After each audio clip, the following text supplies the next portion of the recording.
लवकुश का जन्म एक असाधारण घटना थी। भारत के सम्राट और अयोध्या के राजकुमार लवकुश महर्षि वाल्मीकि के आश्रम में माता सीता के संरक्षण में बड़े हो रहे थे। रावण वध के बाद अयोध्या लौटने पर राम ने सीता का त्याग कर दिया था। जब यह घटना हुई तब सीता गर्भवती थी। लक्ष्मण ने उन्हें महर्षि वाल्मीकि के आश्रम में छोड़ दिया। नियति को यही मंजूर था। लव और कुश की कहानी आगे नहीं बढ़ती अगर वे इतने वीर नहीं होते कि भारतवर्ष का कोई भी योद्धा उन्हें जीतने में सक्षम न था। लव और कुश को अपने पिता के समान ही धनुर्विद्या में रुचि थी और महर्षि वाल्मीकि ने उनकी शिक्षा का उचित प्रबंध किया था। दोनों बालक मेधावी थे और शस्त्र तथा शास्त्र की विद्या को सिद्धस्त करने में जहाँ दूसरे लोगों को जीवन लग जाता है, वहीं किशोर अवय तक आते आते दोनों वीर पराक्रमी और प्रकांड विद्वान बन गए। लव और कुश आश्रम में बड़े हो रहे थे और वे इस बात को नहीं जानते थे कि अयोध्या के राजा राम ही उनके पिता हैं और उनकी माता जानकी ही उनकी पत्नी सीता है। महर्षि वाल्मीकि जी लव कुश को राम कथा सुनाया करते थे, लेकिन उन्होंने दोनों राजकुमारों को कभी यह नहीं बताया कि वे किसी प्रतापी पिता के ही पुत्र हैं। राम जी को अयोध्या में शासन करते हुए समय बीत गया तो महर्षि वशिष्ठ ने उन्हें अश्वमेध यज्ञ करने का विचार दिया।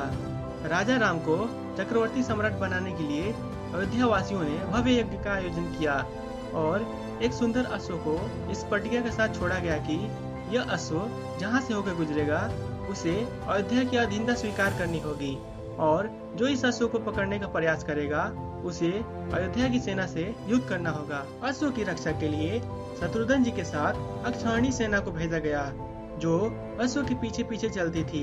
वह अश्व घूमते घूमते महर्षि वाल्मीकि के आश्रम में पहुंच गया और कुमारों ने उसे देख लिया। उसकी पट्टिका पर लिखी चुनौती देखकर कुमारों ने अयोध्या की अधीनता को अस्वीकार किया और अश्व को पकड़कर आश्रम के ही एक वृक्ष से बांध दिया। शत्रुघ्न जी के पास यह समाचार पहुंचा कि महर्षि वाल्मीकि के आश्रम में किसी ने अश्व को पकड़ लिया है तो वे क्रोधित हो गए। लव कुश अपने तीर बाण लेकर इस बात का ही इंतजार कर रहे थे कि कोई सेना युद्ध करने के लिए आएगी। तभी उन्हें शत्रुघ्न जी की सेना के साथ आते हुए दिखाई दिए। जब शत्रुघ्न जी ने दो बालकों को अश्व के साथ देखा तो उन्हें लगा कि बालकों ने खेल खेल में अश्व को पकड़ लिया है। उन्होंने लव कुश से परिचय पूछा और उनसे अश्व छोड़ने के लिए कहा तो लव कुश ने उत्तर दिया कि अगर उन्हें अश्व चाहिए तो उन्हें युद्ध करना होगा। बहुत समझाने पर भी जब लव कुश नहीं माने तो उन्होंने दोनों बालकों से युद्ध करने का प्रारंभ कर दिया। शत्रुघ्न जी को लगा कि वे कुछ ही पल में उन बालकों को हराकर अश्व को छुड़ा लेंगे, लेकिन ये तेजस्वी बालक तो उनके हर तीर को काट रहे थे। कुछ समय बाद ही शत्रुघ्न जी पर लव और कुश भारी पड़ने लगे और अयोध्या की सेना भी उनके सामने नहीं टिक सकी। शत्रुघ्न जी दोनों बालकों से हारकर जब अयोध्या पहुंचे तो किसी को विश्वास नहीं हुआ कि दो किशोर बालकों ने अयोध्या की सेना को हरा दिया है। लव कुश से निपटने के लिए राम जी ने भरत को भेजा और भरत जी जब वहां पहुंचे तो देखा कि दो तेजस्वी बालक अश्व के साथ खेल रहे हैं। लव कुश ने भरत जी को प्रणाम किया और उन्हें युद्ध के लिए ललकारा। भरत जी के साथ लव कुश का भीषण युद्ध हुआ और भरत जी भी हार गए। अब राम जी ने इन दोनों बालकों को हराने के लिए लक्ष्मण को भेजा। स्वयं शेषनाग के अवतार लक्ष्मण लव कुश से लड़ने के लिए पहुंचे। उन दोनों बालकों को देखकर उन्हें माता सीता याद आई और उन्हें यह भी याद आया कि जब वे माता सीता को वाल्मीकि के आश्रम में छोड़ गए थे तो वे गर्भवती थी। उन्हें आशंका हो आई कि हो न हो ये दोनों बालक राजा राम के ही पुत्र हैं। उन्होंने दोनों बालकों का परिचय पूछा।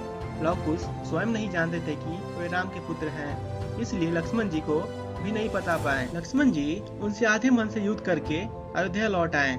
इस बार राम जी ने हनुमान जी को बालकों से युद्ध करने के लिए भेजा। शिव के अवतार हनुमान कोई साधारण व्यक्ति तो थे नहीं, युद्ध में उनको हराना असंभव था, लेकिन लव कुश ने उनको भी युद्ध के लिए ललकार लिया और लव कुश को देखते ही हनुमान जी को भान हो गया कि वे दोनों उनके स्वामी राम के ही पुत्र हैं। उन्होंने लव और कुश से लड़ने की जगह हार जाने का अभिनय किया और कहा कि युद्ध में हारे हुए व्यक्ति को बंदी बनाया जाता है। लव कुश को हनुमान जी की बात ठीक लगी और उन्होंने हनुमान जी को बंदी बना लिया। बंदी बनने के बाद हनुमान जी ने लव कुश को कहा कि अब वे उन्हें अपनी माता के पास ले जाएं, ताकि ये निश्चित हो जाए कि ये दोनों बालक अयोध्या के राजकुमार हैं। लव कुश हनुमान जी को लेकर माता जानकी के पास पहुंचे और यह स्पष्ट हो गया कि लौकुश राजा राम के ही पुत्र हैं। हनुमान जी ने यह बात अयोध्या जाकर राजा राम को बताई। राम जी को जब यह पता चला तो वे स्वयं लौकुश को लेने आए और उन्हें लेकर अयोध्या चले गए।